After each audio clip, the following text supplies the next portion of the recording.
Good morning. It is a beautiful Wild Out for Jesus Wednesday. Yes, it is. And I just came to talk to you guys to let you guys know old girl is still here and in full effect. And I love y'all.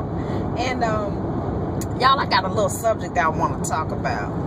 I don't know how. Well, I'm asking this question. How many of y'all saw that documentary on the 5 teenagers that were arrested for raping this white woman jogger in New York in 1989? Yeah. I saw that thing last night. Lord Jesus is all I can say. They did the dirty dogs with those teenagers. That was wrong.com, for real. They were wrong for that. Arrested these young men, for all of you that don't know what I'm talking about, just to give you a little idea. A woman was raped and beaten and done a lot of things too in Central Park in 89 while she was jogging. They arrested some teenagers for the crime. They had no evidence that they were the ones that committed the crime. Okay? All of the statements that they got, or the confessions, as you want to say it, were coerced because they kept these young men and questioned them for so long and told them so many things. If you go ahead and tell us what we want to know, we'll let you go. Okay, now, red flag number 1 was this. If you have 5 teenagers that just committed the same crime at the same time, same place, to the same person, why in the world would all 5 confessions be totally different? I mean, totally different. Not one thing in common. That means somebody lying somewhere. For real. Okay?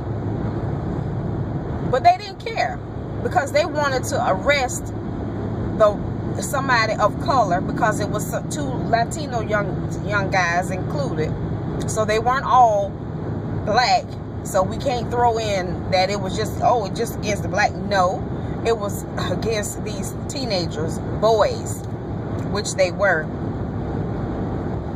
They eventually convicted these guys, and they spent between 5 and 10 years of their life in prison for something they didn't do. Just one particular day, they arrested this young man, and I don't remember for what, and he got sent to the prison that some of them were at, or jail, however you want to call it. And he began talking to one of the incarcerated, and he realized that this was one of the young men that was doing time for his crime. Okay? Now, old dude conscience kicked in and went overtime. He said he couldn't stand to see the hurt and the torment on this young man's face and in his eyes of what he was going through. He couldn't stand it anymore. So he started telling any and everybody he could that he was the one that committed this crime. Information came out, had somebody take his statement. Okay, the police, they started looking into it. Make a long story short, he gave them information that only the person that committed that crime would actually have known, because it was bits and pieces to that puzzle that the police department, they couldn't, the little pea brains they are, they couldn't even put 2 and 2 together. So once he started talking and spilling his beans, he gave it all out. He just put the whole puzzle together. So they arrested him. They eventually let these young men out.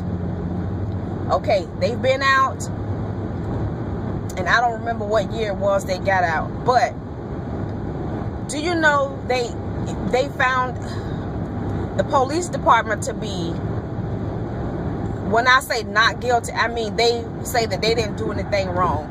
That everything they did to prosecute those young men were justified. That's a lie, and the truth ain't in it. It's a bold-faced, funky behind lie. because it was a lie from the beginning. It was a lie. So, of course, the police department, state attorney, which she should have got her behind whooped. Yeah, I'm choosing my choice of words because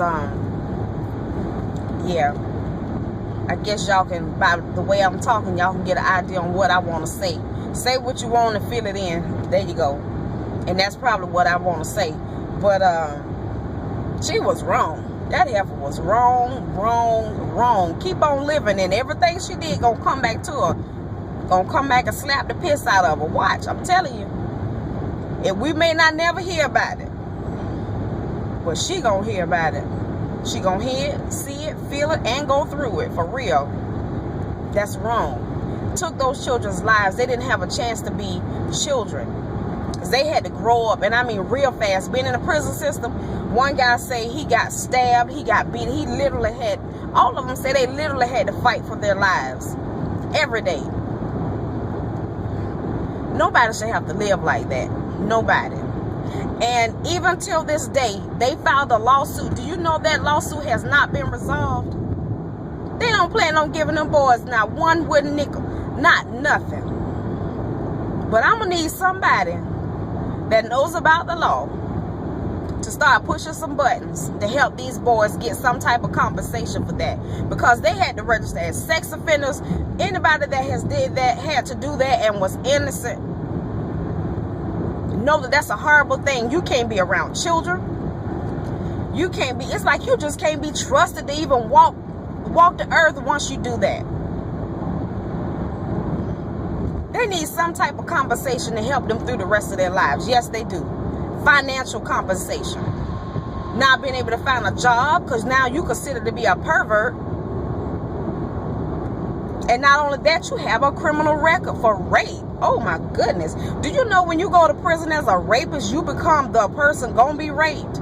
They try to do in and everything they can to you once they find out you in there for rape. Yeah. Oh goodness. And then for a woman and her skin to be white, baby, any black man that rape a white woman is a fool for real. Any man that rape anybody is a fool, because there's so much coup de pop out here being given away for a pack of 9-laters and a booger sandwich. Yeah, I said it like that because it could be anything. Go, child, please.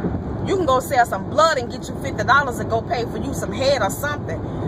You can do anything. You ain't got to rape nobody. You got some women, it's some good looking men out here just feel like they just need that type of control. Man, you need control. You need to go to the gym and pump some iron, dig some ditches, go work on the somebody's ship. Work it out. Don't take it out on a woman. Don't you know a woman's body is a precious thing? Shoot, ask a man that get it on the regular. And it be given to him willingly. Child boo, he'll tell you, nigga, are you crazy? Why take it? Shoot, it's better when a woman giving it to you and she can give it back to you, throw that shit on you like, man, But you want a woman to scream and holler and cry and you be beating on and she bleeding and carrying on? Ooh, who want to lay down in it? Child, You think I want somebody to be scared of me? No, I want you to say, come on, baby. It's time. Yeah, child, It's some people, they minds ain't right. I'm telling you, and we better wake up and smell the coffee. Our children are now, they don't have no fear. They don't listen to their parents. They feel like, okay, because I am 18, I'm grown and I can do what I want to do. Go out there and do what you want to do if you want to. You still got rules for the rest of your life. The rest of your life. I was telling my daughter, I just dropped her off to work. That's my main reason for telling you, when you leave the house, just let me know, Mama, I'm going with such and such. I'm not sure where we going, but that's who I'm going to be with. And if I don't have their number, leave their number. So not for me to call you every 5 minutes. But if anything happened, and I have to say, my daughter left here with old boy James. If I have to do that, I can, because I know and I got a number that I can give and call and find out where my child is at. I know you grown, but that's just for your protection. But, you know, people grow up, they don't want to have to check in. They don't want to. Okay, y'all, please. It's not even about somebody being in your life and trying to run your life. It's about somebody caring about you. You know how many children don't have mothers and fathers that even ask them questions? My children get it all the time when they sit around with their friends and stuff like that, and they talk. And like my kids told me, when they first got in middle school, they used to have these summits, like a teen summit, where all the kids in certain grades come together and they sit in this big room and they just talk. You know, the person that's running the summit asks questions. How many have been bullied? How many have been abused? How many people live with their grandparents and not their parents, or live with an auntie or cousin or somebody like that? And for my children to raise their hand and say, we live with both of our parents, and they were like, what? They say, you know, my mother and my father are married. That was rare. And, you know, my kids felt some kind of way. They was like, well, mama, why everybody felt like that? They was looking at us like we were from another planet. I said, because there's so many children that grow up in single parent, single family homes, or they're in foster care, or they're being raised by a family member or something. It's not too many families, husband and wife, or boyfriend and girlfriend, that are actually living together, raising their children. It's not too many. They're out there, but it's not like it used to be. My kids felt some kind of way, and it was like we had no idea. And to have those children come to them, and a lot of them have even come to me, you know, after they got to be good friends and all of that old stuff, and they call and they talk to you, you know. And that made me feel good to know you don't know me from a can of oops paint, but you want to call and ask me some questions. Or they call and they want to talk because they've been misbehaving, and, you know, they've done something to hurt their parents, or, and, you know, and I don't know how to go to them, and I don't know how to you know, to make it right. It's a blessing to be there for somebody like that, to open yourself up. And they know I talk to them, those kids, the same way I talk to mine. I don't sugarcoat nothing. One of my daughter's friends, she is gay, and she was sitting to my table, and I just started asking questions. I asked her, was she going to the prom? She didn't know that I knew she was that way. Of course, she was dressed like a boy, of course, you know. But I asked her, I said, do you have a girlfriend? And she dropped her head and she started smiling. And I was like, do you have a girlfriend? She said, yes, ma'am. I say, how long have y'all been together? I'm asking her questions just like I'm asking her if she'd had a boyfriend. You know, I say, but one thing I did say to her, because they were talking about, some of the other girls were saying that they broke up with their boyfriends and all this kind of stuff, and I asked why. Yeah, my nose ain't pointing for no reason. I'm nosy. I would ask you, honey. And so I asked her the same questions. You know, how long y'all been together? How did y'all meet? And then I told her, I say, so now that you have this person that you're dating, you being a girl, know how you want to be treated. So then you know how to treat her with her being a girl, right? And she was like, yes, ma'am. And I said, had you ever thought about it like that? Well, no, not really. But now that you say it, you know, because one thing for certain, two for sure, she is a girl. She's a girl. You can't change that unless they sew a wee-wee on you, but you were still born a female, you know? So, I mean, I try to talk to those kids like that. Try to open up some type of dialogue for them to be honest with themselves about things. A lot of times my children don't see that. They see me as being mom, I'm being nosy, or I'm being in their business, or you can feel like that if you want to. If it's 1,001 questions to be asked, I'm going to ask it. Y'all excuse me, my phone is going off. I just pulled in my driveway, so my Wi-Fi is now connected to my phone, and it is going slap off. I'm trying to see how I can turn it down without turning this off, but I can't. But y'all, back to what I was talking about. Our teenagers are going through some things. some serious things. And this is not something new. This has been going on for such a long time. And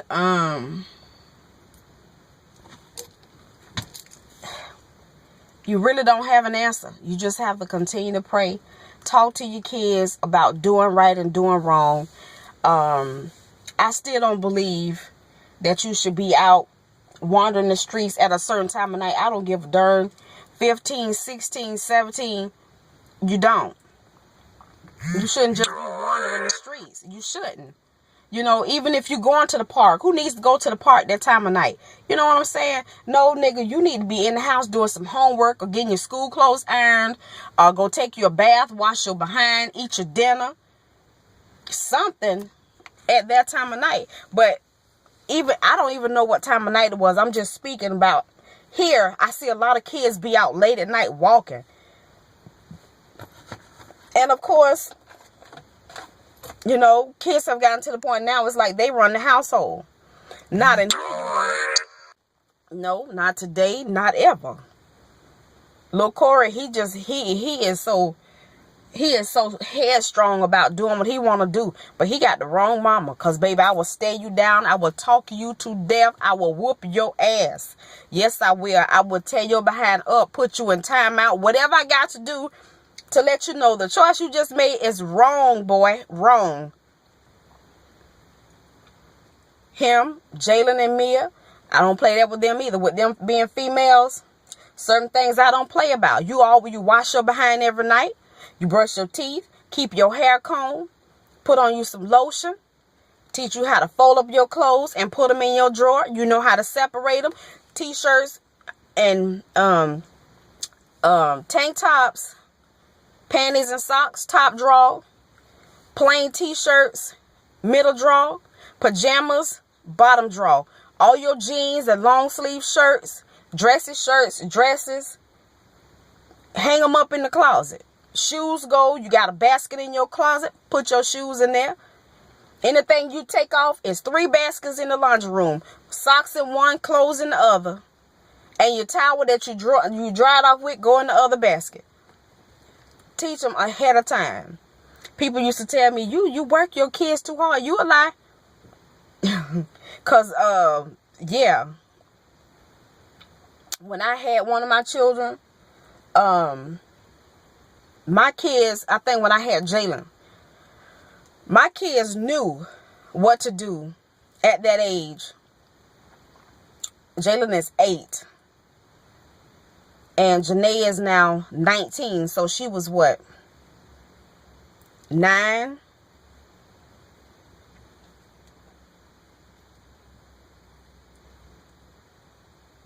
Going on 10. One of them. 9 or 10. And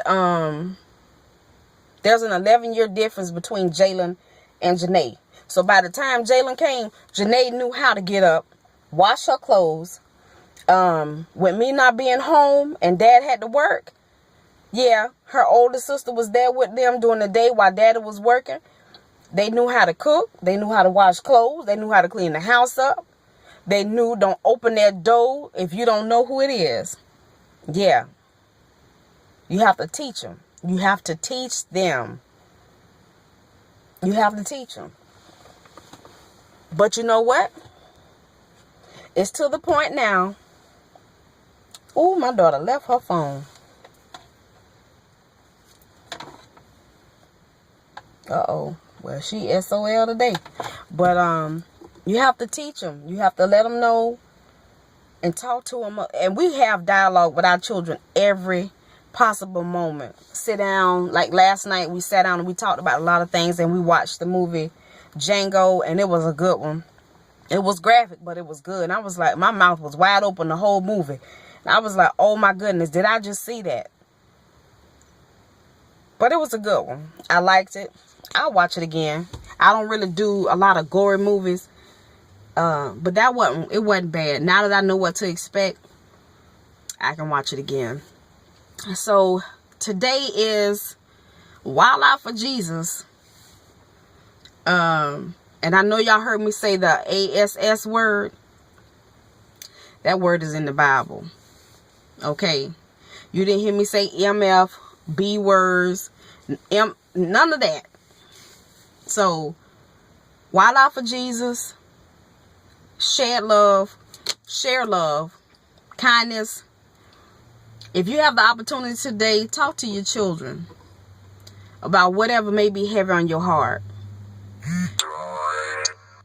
This droid thing, So y'all, I love y'all. I really do.